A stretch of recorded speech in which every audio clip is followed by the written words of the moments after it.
ಓಂ ಗುರುಭ್ಯೋ ನಮಃ. ಹರಿ ಓಂ ಹರಿ. ನಮಸ್ತೆ ನನ್ನ ಪ್ರೀತಿಯ ವೀಕ್ಷಕರೇ, ನಾನು ನಿಮ್ಮ ಡಾಕ್ಟರ್ ಪಂಡಿತ್ ಶ್ರೀ ಸಿದ್ಧಾಂತ ಅರುಣ್ ಶರ್ಮ ಗುರೂಜಿ. ವಿಶೇಷವಾಗಿ ನಾವು ಹಿಂದಿನ ಸಂಚಿಕೆಯಲ್ಲಿ ಗುರುವಿನ ಒಂದು ಗೋಚಾರ ಫಲ ಮೇ 1ರಿಂದ ಆಗ್ತಾ ಇದೆ.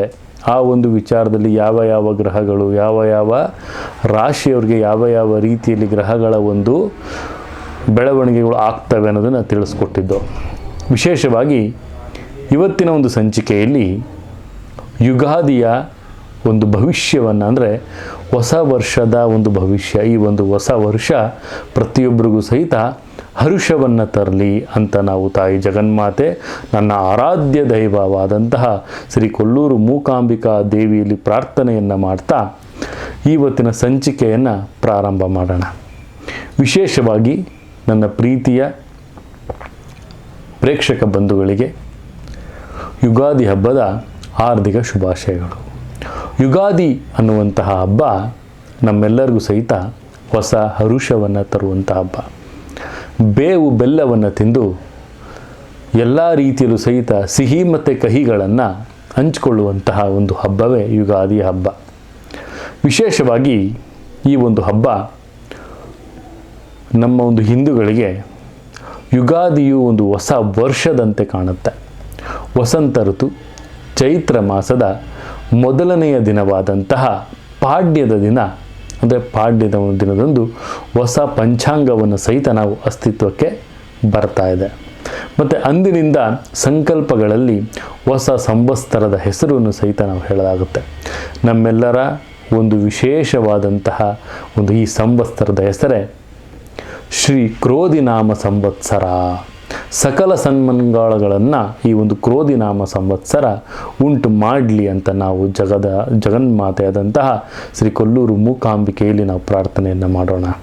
ಈ ಒಂದು ಹೊಸ ವರ್ಷದಲ್ಲಿ ಯಾವೆಲ್ಲ ಬದಲಾವಣೆಗಳಾಗುತ್ತಪ್ಪ ಅಂದರೆ, ಗುರು, ಶನಿ, ರಾಹು ಮತ್ತು ಕೇತು ಈ ಗ್ರಹಗಳ ಒಂದು ಸಂಚಾರ ಅತಿ ಮುಖ್ಯವಾಗಿರುತ್ತೆ. ಕ್ರೋಧಿನಾಮ ಸಂವತ್ಸರವು ಏಪ್ರಿಲ್ 9ನೇ ತಾರೀಕು 2024 ಆರಂಭವಾಗ್ತಾ ಇದೆ. ಮೇ 1, 2024 ಗುರು ವೃಷಭ ರಾಶಿಯನ್ನು ಪ್ರವೇಶಿಸ್ತಾನೆ. ಮತ್ತು ಸಂವತ್ಸರದ ಪೂರ್ತಿ ಗುರು ತನ್ನದೇ ಆದಂತಹ ಒಂದು ಛಾಯೆಯನ್ನು ಪ್ರತಿಯೊಂದು ರಾಶಿಗಳಲ್ಲೂ ಸಹಿತ ಸಂಚಾರವನ್ನು ಮಾಡ್ತಾ ಇರ್ತಾನೆ. ಮತ್ತು ಕುಂಭರಾಶಿಯಲ್ಲಿ ಶನಿ 2025 ಮಾರ್ಚ್ ತಿಂಗಳಲ್ಲಿ 29 ಅಂದರೆ ಮಾರ್ಚ್ ತಿಂಗಳ 29 ಮೀನ ರಾಶಿಯನ್ನು ಪ್ರವೇಶ ಮಾಡ್ತಾನೆ. ಅದೇ ರೀತಿ ಮೀನರಾಶಿಯಲ್ಲಿ ರಾಹು, ಕನ್ಯಾ ರಾಶಿಯಲ್ಲಿ ಕೇತು ಸಂಚರಿಸ್ತಾ ಇರ್ತಾರೆ. ಈ ಗ್ರಹಗಳ ನಡುವೆ ಆಗುವಂತಹ ಒಂದು ಅನ್ವಯ ಈ ಒಂದು ವರ್ಷ ಭವಿಷ್ಯವನ್ನು ನಿರ್ಧರಿಸುತ್ತೆ. ಯಾವ ರೀತಿ ಈ ಗ್ರಹಗಳ ಒಂದು ಸಂಚಾರ ಇರುತ್ತೋ ಅದೇ ರೀತಿಯಲ್ಲಿ ನಮ್ಮ ಜೀವನದ ಪ್ರತಿಯೊಂದು ವಿಚಾರಗಳನ್ನು ಸಹಿತ ನಾವಿಲ್ಲಿ ವಿಶೇಷವಾಗಿ ಗಮನಿಸ್ಬೋದಾಗುತ್ತೆ. ಈ ಗ್ರಹಗಳ ಒಂದು ಅನ್ವಯ ಈ ಒಂದು ವರ್ಷ ಭವಿಷ್ಯವನ್ನು ಸಹಿತ ನಾವಿಲ್ಲಿ ನಿರ್ಧರಿಸಬಹುದಾಗುತ್ತೆ. ವಿಶೇಷವಾಗಿ ನಾವಿಲ್ಲಿ ನೋಡೋದಾದರೆ, ಈ ಒಂದು ವರ್ಷ ಪ್ರತಿಯೊಬ್ಬರ ಒಂದು ವ್ಯಕ್ತಿಯ ಒಂದು ನೆಲೆಯನ್ನು, ಒಂದು ಭವಿಷ್ಯವನ್ನು ಖಚಿತವಾಗಿ ಹೇಳುವಂತಹ ಒಂದು ನಿರ್ಣಯವನ್ನು ನಾವಿಲ್ಲಿ ಮಾಡ್ಬೋದು. ವಿಶೇಷವಾಗಿ ಜನ್ಮ ಜಾತಕದ ಫಲವನ್ನು ಸಹಿತ ನಾವಿಲ್ಲಿ ಪರಿಶೀಲನೆಯನ್ನು ಮಾಡ್ಬೋದಾಗುತ್ತೆ. ಕ್ರೋಧಿನಾಮ ಸಂವತ್ಸರವು ಮಾರ್ಚ್ 21, 2025 ಅಸ್ತಿತ್ವದಲ್ಲಿರುತ್ತೆ.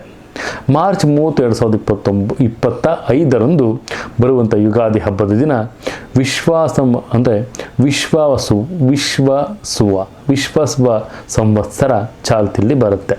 ಇಲ್ಲಿವರೆಗೆ ರಾಶಿಯ ಒಂದು ವರ್ಷ ಒಂದು ರಾಶಿಯಲ್ಲಿ ಯಾವ ರೀತಿ ಪ್ರಭಾವಗಳಿರುತ್ತೆ, ಯಾವ ರಾಶಿಗೆ ಬೇವು ಸಿಗುತ್ತೆ, ಯಾವ ರಾಶಿಗೆ ಬೆಲ್ಲ ಸಿಗುತ್ತೆ ಅನ್ನೋದನ್ನು ಸಹಿತ ನಾವಿಲ್ಲಿ ನೋಡಬಹುದಾಗುತ್ತೆ. ಇಲ್ಲಿ ವಿಶೇಷವಾಗಿ ನಾವಿಲ್ಲಿ ನೋಡೋದಾದರೆ, ಈ ಒಂದು ಯುಗಾದಿ ಹಬ್ಬದ ದಿನ ನಮ್ಮ ಎಲ್ಲರಿಗೂ ಸಹಿತ ತಾಯಿ ಜಗನ್ಮಾತೆ, ನನ್ನ ಆರಾಧ್ಯ ದೈವ ಕೊಲ್ಲೂರು ಮೂಕಾಂಬಿಕಾ ದೇವಿ ಪ್ರತಿಯೊಬ್ಬರಿಗೂ ಸಹಿತ ಆಯುಷು ಮತ್ತು ಸಂಪತ್ತು ಮತ್ತು ಆರೋಗ್ಯವನ್ನು ಕೊಟ್ಟು ಕಾಪಾಡಲಿ ಅಂತ ಹೇಳ್ತಾ ಕುಂಭರಾಶಿಯ ಯುಗಾದಿ ಭವಿಷ್ಯವನ್ನು ನೋಡೋಣ. ವಿಶೇಷವಾಗಿ ಶನಿ ನಿಮ್ಮದೇ ರಾಶಿಯಲ್ಲಿದ್ದರೂ ಯಾವುದೇ ತೊಂದರೆ ನೀಡೋದಿಲ್ಲ. ರಾಹು ದ್ವಿತೀಯದಲ್ಲಿದ್ದರೂ ಸಹಿತ ತೊಂದರೆ ಬಾರದು. ಮತ್ತು ಆದರೆ ಮಾತಿನ ಮೇಲೆ ಸ್ವಲ್ಪ ಹಿಡಿತಾ ಇರಬೇಕು ನಿಮಗೆ. ಗುರು ತೃತೀಯದಲ್ಲಿ ಇದ್ದರೂ ಸಹಿತ ಮೇ 1ನೇ ತಾರೀಕನ್ನು ಚತುರ್ಥ ಭಾವದಲ್ಲಿ ಸಂಚರಿಸ್ತಾನೆ, ಅದರಿಂದ ಆರಂಭವಾಗುತ್ತೆ. ಮತ್ತು ವಿಶೇಷವಾಗಿ ನಾವಿಲ್ಲಿ ನೋಡೋದಾದರೆ 8ನೇ ಮನೆಯಲ್ಲಿ ಕೇತು ಅಲ್ಪ ಪ್ರಮಾಣದ ತೊಂದರೆಯನ್ನು ಕೊಡ್ತಾನೆ. ಮತ್ತು ಮನೆಯನ್ನು ಒಳ್ಳೆಯ ರೀತಿಯಲ್ಲಿ ಮನದ ಭಾವನೆಯನ್ನು ತಾವು ಹಂಚ್ಕೊಳ್ತಾ ಹೋಗ್ತೀರಿ ಪ್ರತಿಯೊಬ್ಬರ ಜೊತೆ. ಯಾವುದೇ ತೊಂದರೆಗಳು ಇದು ತಮಗಿಲ್ಲಿ ಉಂಟಾಗೋದಿಲ್ಲ. ನಿಮಗೆ ಸಹಾಯ ಮಾಡಲು ಬಂದವ್ರನ್ನ ತಾವು ಅನುಮಾನದ ದೃಷ್ಟಿಯಿಂದ ನೋಡ್ತೀರಿ. ಆ ಅನುಮಾನ ದೃಷ್ಟಿಯನ್ನು ದೂರ ಮಾಡಿ ಎಲ್ಲ ರೀತಿ ಸದೃಢತೆಯಿಂದ, ಸ್ವಚ್ಛತೆಯಿಂದ, ಸಮೃದ್ಧಿಯಿಂದ ಎಲ್ಲರನ್ನು ಕಾಣಿ ಅಂತಲೂ ಹೇಳ್ತೀನಿ. ಎಲ್ಲರೊಂದಿಗೆ ಪ್ರೀತಿ ವಿಶ್ವಾಸದಿಂದ ಇದ್ದರೆ ಅಸಾಧ್ಯವಾದಂಥ ಎಂಬ ವಿಚಾರವೇ ತಮಗೆ ಇರೋದಿಲ್ಲ. ಬಂಧು ಬಳಗದವರ ಜೊತೆ ಅನವಶ್ಯಕವಾದಂತಹ ವಿವಾದವನ್ನು ತಾವು ತೊಡಗಿಸ್ಕೊಳ್ತೀರಿ. ಆರೋಗ್ಯದಲ್ಲಿ ತೊಂದರೆಗಳು ಕಂಡುಬರುತ್ತೆ. ವ್ಯವಹಾರದಲ್ಲಿ ಉತ್ತಮ ಆದಾಯಗಳು ದೊರೆಯಲಿದೆ. ಮತ್ತು ಆದರೆ ಹಣವನ್ನು ಉಳಿಸಲು ತಾವು ವಿಫಲವಾಗ್ತೀರಿ. ಉದ್ಯೋಗದಲ್ಲಿ ಅನವಶ್ಯಕವಾದಂತಹ ಬದಲಾವಣೆಗಳನ್ನು ತಾವು ಎದುರಿಸಬೇಕಾಗುತ್ತೆ. ಉದ್ಯೋಗದಲ್ಲಿ ಕೆಲವೊಂದು ಬದಲಾವಣೆಗಳು ಸಹಿತ ತಮಗೆ ಕಂಡುಬರುತ್ತೆ. ಅಂದರೆ ಚೇಂಜಸ್, ಉದ್ಯೋಗದಲ್ಲಿ ಏನಾದರೂ ಚೇಂಜಸ್ ಜಾಬ್ ಚೇಂಜಸ್ ಆಗಿರ್ಬೋದು, ಪೊಸಿಷನ್ ಚೇಂಜಸ್ ಆಗಿರ್ಬೋದು, ಇನ್ಕ್ರಿಮೆಂಟ್ ಆಗಿರ್ಬೋದು, ಇವೆಲ್ಲ ಆಗುವಂಥ ಸಾಧ್ಯತೆಗಳು ಕಂಡುಬರುತ್ತೆ. ವಿದ್ಯಾರ್ಥಿಗಳಿಗೆ ಉತ್ತಮ ಸಾಧನೆಯನ್ನು ಸಹಿತ ತಾವು ಮಾಡಬಲ್ಲರು. ಮಾತಿನಿಂದ ಎಲ್ಲರ ಮನಸ್ಸನ್ನು ಗೆಲ್ಲುವ ಒಂದು ಪ್ರಯತ್ನವನ್ನು ತಾವು ಮಾಡಿ, ಉದ್ಯೋಗ ಅಥವಾ ವ್ಯಾಪಾರದ ಸಲುವಾಗಿ ವಿದೇಶಕ್ಕೆ ತೆರಳುವಂತಹ ಯಾರು ವಿಚಾರಗಳಿದ್ದರೆ ಅದು ಸಹಿತ ಲಾಭದಾಯಕವಾಗಿ ಕಂಡುಬರುತ್ತೆ. ಸುಳ್ಳು ಹೇಳುವ ಜನರಿಂದ ತಾವು ದೂರ ಇರೋದೇ ಲೇಸು. ಯಾಕಂದರೆ ಅದರಿಂದ ತಮಗೆ ಹಾನಿಯಾಗುವಂತಹ ಸಾಧ್ಯತೆಗಳು ಜಾಸ್ತಿ ಆಗಿರುತ್ತೆ. ವಿಶೇಷವಾಗಿ ನಾನು ಹೇಳೋದೇನಪ್ಪ ಅಂದರೆ, ಸಹಾಯ ಮಾಡಲು ಬಂದವರನ್ನು ತಾವು ಅನುಮಾನದ ದೃಷ್ಟಿಯಿಂದ ತಾವು ನೋಡಕ್ಕೆ ಹೋಗಬೇಡಿ. ಸ್ವಲ್ಪ ಸ್ವಚ್ಛ ಮನೋಭಾವನೆಯಿಂದ ಅರ್ಥ ಮಾಡ್ಕೊಳ್ಳೋರು ಏನು ಹೇಳಲಿಕ್ಕೆ ಬರ್ತಿದ್ದಾರೆ, ಯಾವ ವಿಚಾರ ಇದೆ ಅನ್ನೋದನ್ನು ಅರ್ಥ ಮಾಡಿಕೊಂಡು ಮುಂದುವರಿಯೋದು ಅತಿ ಉತ್ತಮ ಅಂತಲೂ ಸಹಿತ ನಾನಿಲ್ಲಿ ತಿಳಿಸ್ಕೊಡ್ತೀನಿ. ವಿಶೇಷವಾಗಿ ನಾನಿಲ್ಲಿ ಹೇಳೋದೇನಪ್ಪ ಅಂದರೆ, ಧನಿಷ್ಠ ನಕ್ಷತ್ರದ 3 ಮತ್ತು 4ನೇ ಪಾದ, ಶತಭಿಷ ನಕ್ಷತ್ರ, ಪೂರ್ವ ಭಾದ್ರಪದ ನಕ್ಷತ್ರದ 1, 2, 3ನೇ ಪಾದ, ಇವರು ಹೆಚ್ಚು ಜಾಗೃತಿಯಾಗಿ ಇರಬೇಕಾಗತ್ತೆ. ಮತ್ತು ಶನಿವಾರ ಅಥವಾ ಶುಕ್ರವಾರ ತಮಗೆ ಲಾಭದಾಯಕವಾದ ದಿನವಾಗಿರುತ್ತೆ. ನೀಲ ಅಥವಾ ವಜ್ರ ಅಥವಾ ಪಚ್ಚೆಯನ್ನು ತಾವು ಆಯ್ಕೆಯನ್ನು ಮಾಡ್ಕೊಳ್ಳಿ. ಮತ್ತು ನೀಲಿ ವಸ್ತ್ರ ಅಥವಾ ಹಳದಿ ವಸ್ತ್ರ ಅಥವಾ ಹಸಿರು ಬಣ್ಣವನ್ನು ತಾವು ಧಾರಣೆ ಮಾಡೋದು ಅತಿ ಉತ್ತಮವಾಗಿರುತ್ತೆ. ಮತ್ತು ಪಶ್ಚಿಮ ದಿಕ್ಕನ್ನು ತಾವು ಆಯ್ಕೆಯನ್ನು ಮಾಡ್ಕೊಳ್ಳಿ. 4, 5, 6, 8 ಅನ್ನುವಂಥ ಸಂಖ್ಯೆ ತಮಗೆ ಉತ್ತಮವಾಗಿ ಕಂಡುಬರುತ್ತೆ. 1, 10, 19, 28 ಈ ಸಂಖ್ಯೆಗಳು ತಮಗೆ ಲಾಭದಾಯಕವಾಗಿರುತ್ತೆ. ಅಂತಂದರೆ ರವಿ ಉತ್ತಮ ಸ್ಥಾನದಲ್ಲಿ ಬರ್ತಾನೆ ಅಂತಲೂ ಅರ್ಥ ಬರುತ್ತೆ. ವಿಶೇಷವಾಗಿ ನಾನು ಹೇಳೋದೇನಪ್ಪ ಅಂದರೆ, ಕುಂಭರಾಶಿಯವರು ತಾವು ಶ್ರೀಕೃಷ್ಣ ಪರಮಾತ್ಮನ ಆರಾಧನೆಯನ್ನು ಮಾಡ್ಕೊಳ್ಳಿ.